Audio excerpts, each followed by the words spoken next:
क्रमांक 21 मधून आपण अपक्ष उमेदवारी दाखल केलेली आहे, काय सांगाल याबद्दल? नमस्कार, मी सागर पावशे, प्रभाग क्रमांक 21 मधून आपल्या अपक्ष उमेदवार म्हणून मी उमेदवारी दाखल केलेली आहे. मी गेली कित्येक वर्ष या प्रभागामधून काम करत आलेलो आहे. आता मला काही कारणास्तव उमेदवारी मिळू शकली नाही, पण मी अपक्ष उमेदवार म्हणून मला माझ्या मित्रमंडळी तसेच माझ्या माता भगिनी सर्वांनी मला उमेदवारी भरण्याचा आग्रह केला. त्यानुसार मी उमेदवारी अर्ज दाखल केला. मित्र व माता भगिनींनी ही निवडणूक हातात घेतलेली असून त्याचा परिणाम तुम्हाला मतदान रूपात दिसेल. काय करणार? या प्रभागामध्ये डिजिटल प्रभाग करणार आहे. या प्रभागातील नागरिकांच्या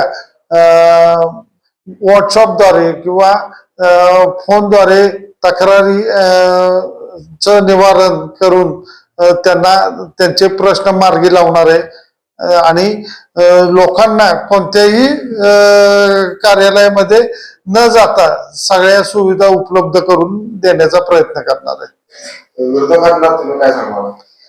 विरोधकांबद्दल मला काही बोलायचं नाही. प्रभागातील सर्व नागरिकांना त्यांच्या कामाची पद्धत माहिती आहे. जर त्यांचे काम असते तर मला नागरिकांनी उमेदवारी दाखल करण्यास भाग पाडले नसते. लोकांना आता बदल हवा आहे आणि तो बदल नक्की घडवणार आहे. तुम्ही मतदारांना काय आवाहन करणार आहे? मी स्वतःला कधीही राजकारणी म्हणून बघितलं नाही. मी तुमच्यापैकी एक सर्वसामान्य घरातला आहे. जेव्हापासून कळायला लागले तेव्हापासून प्रभागातील तेच प्रश्न आहेत. येथील स्थानिक नेत्यांनी पदे भोगली, त्यांना विकास करता आला असता तर मला उमेदवारी दाखल करण्याची गरजच नव्हती. माझी तळमळीची विनंती आहे की तुमच्यापैकी एक सामान्य माणूस म्हणून मला निवडून द्यावे. निवडून आल्यानंतर मी सर्वांना सोबत घेऊन प्रभागाचा विकास करीत. माझं चिन्ह एअर कंडिशनर असून विनंती आहे की मला भरघोस मतांनी विजयी करा. प्रतिसाद कसा मिळतो तुम्हाला? प्रत्येक भागामध्ये मला चांगला प्रतिसाद मिळत आहे. मी 2016 पासून या भागामध्ये विविध कार्यक्रम राबवलेले आहेत. शासन आपल्या दारी असू दे, आरोग्य सेवा असू दे किंवा आरोग्य शिबिर असू देत, ज्येष्ठ नागरिकांना विविध योजना एकाच जागी मिळाव्या याकरता आपण शासन आपल्या दारी हा उपक्रम 1 महिना राबवला. त्याद्वारे त्यांना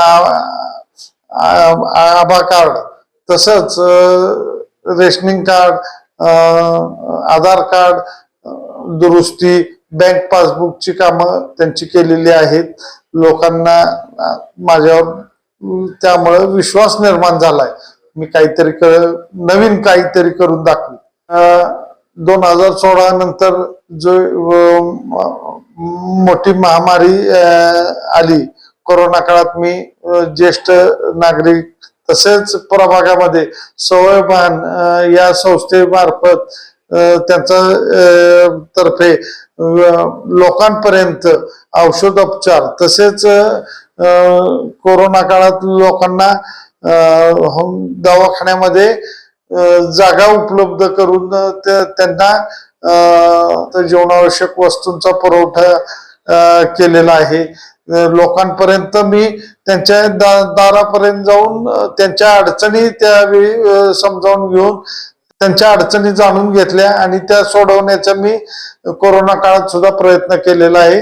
काही लोक भावनिक करून मत मागतील. मला एकच सांगायचं आहे की कोणत्याही भावनिक गोष्टींना बळी न पडता प्रभागाच्या विकासाकरता बदल हा नक्कीच झाला पाहिजे, ही तुम्हाला कळकळीची विनंती.